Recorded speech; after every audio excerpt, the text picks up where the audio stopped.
আরও একটা ব্যস্ততম দিনের শুরু আজকে। ব্যস্ততম দিন মানেই বোঝায় আমাদের স্কুল আর অফিস থাকা।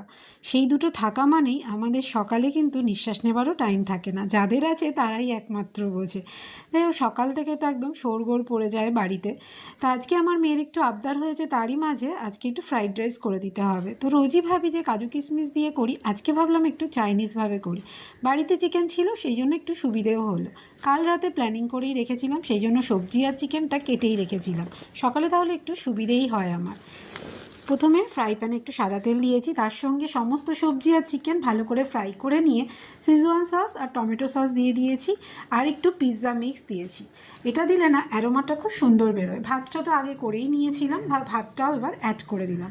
এবার এর মধ্যে একদম অল্প পরিমাণে নুন আর মিষ্টি দিলাম, কারণ সসগুলোতে নুন মিষ্টি থাকেই।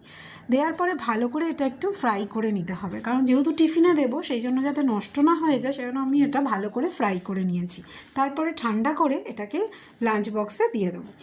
এটা খেতে কিন্তু ভীষণ সুন্দর হয়, শুধুও খাওয়া যায় অথবা চিলি চিকেন দিয়ে তো এটা দারুণ লাগবে। তো যাই হোক, আজকে টিফিনে শুধু এটাই ছিল। তো এর মধ্যে চিকেন ছিল বলে আমি আলাদা করে চিলি চিকেন বানালাম না। আপনারাও বাড়িতে একবার ট্রাই করবেন, আশা করি ভালো লাগবে।